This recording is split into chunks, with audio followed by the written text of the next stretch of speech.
दुष्यंत हस्तिनापुर के शक्तिशाली और न्यायप्रिय राजा थे।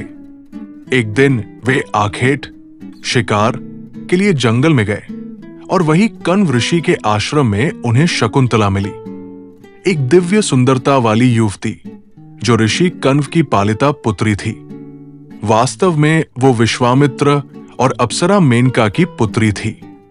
दुष्यंत और शकुंतला की पहली मुलाकात ही प्रेम का आरंभ बन गई। शकुंतला की सरलता, ज्ञान और शुद्ध आत्मा से दुष्यंत इतने प्रभावित हुए कि उन्होंने वही गांधर्व विवाह किया जिसमें दोनों पक्षों की सहमति से बिना किसी यज्ञ या औपचारिकता के विवाह होता है।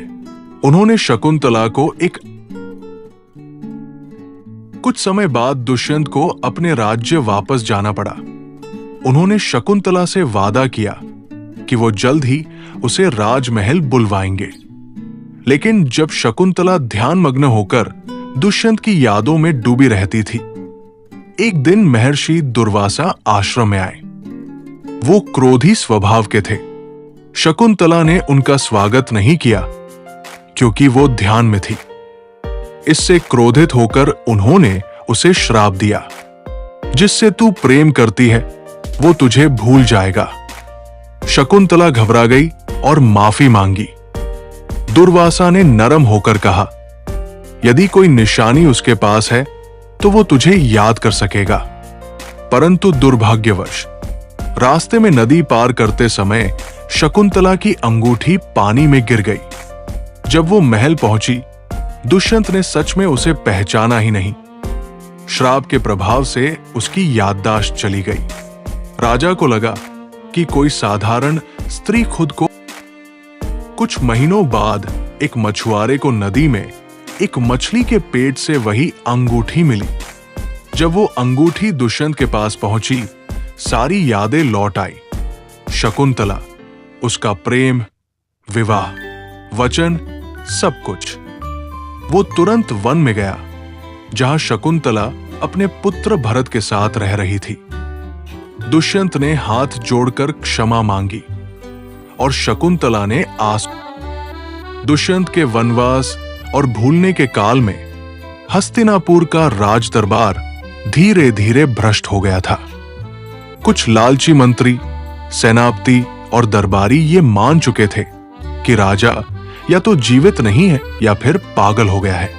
जब दुष्यंत शकुंतला और पुत्र भरत के साथ वापस महल लौटे तो उनका स्वागत दिखावे का हुआ, पर पीछे से सत्ता को हटाने। राजमहल के अंदर शकुंतला ने जल्द ही समझ लिया कि हर मुस्कुराता चेहरा वफादार नहीं है। वो चुपचाप सब कुछ देखती, सुनती और धीरे धीरे अपने विश्वस्त सहयोगियों का समूह बनाती गई। रानियों, सेविकाओं, रक्षकों और पुराने ऋषियों के बीच जिनका सम्मान। शकुंतला ने कण्व ऋषि से प्राप्त ज्ञान और वनवास के समय सीखी बातों का उपयोग कर एक गुप्तचर तंत्र बनाया।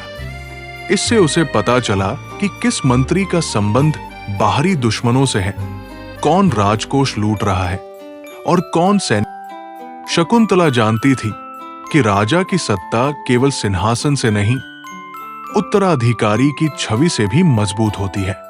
उसने भरत को न केवल युद्ध कौशल सिखाया, बल्कि न्याय, शांति और धर्म का पाठ भी पढ़ाया।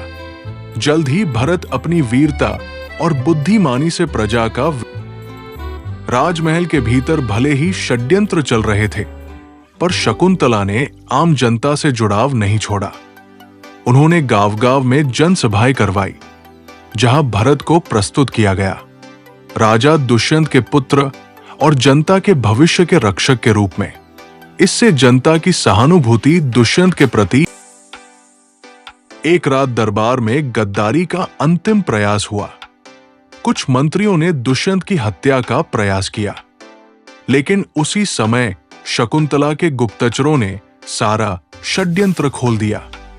शकुंतला ने खुद दरबार में प्रवेश कर सबूतों के साथ गद्दारों का पर्दाफाश किया। दुष्यंत ने क्रोध में आकर नहीं, बल्कि शकुंतला के धैर्य अब दुष्यंत ने अपने शासन को मजबूत किया और कुछ समय बाद भरत को युवराज बनाकर राज्य संचालन में सम्मिलित किया। दरबार में सबने माना शकुंतला केवल एक रानी नहीं, एक नायिका थी। उसकी बुद्धिमत्ता और नारी शक्ति ने राज्य भरत को हस्तिनापुर के सिंहासन पर बैठाया गया। उनका राज्याभिषेक पूरे वैदिक विधि विधान से संपन्न हुआ। वो एक महान सम्राट बने जिन्होंने संपूर्ण आर्यावर्त पर इस भूमि को भारतवर्ष कहा जाता है क्योंकि उस पर राजा भरत ने शासन किया। भरत का वंश आगे चलकर कुरु वंश और फिर महाभारत में वर्णित पांडवों और कौरवों तक। अगर आपको शकुंतला और दुष्यंत की ये पौराणिक प्रेम और न्याय की कहानी पसंद आई हो तो कृपया इस चैनल को सब्सक्राइब करें और इस वीडियो को लाइक जरूर करें।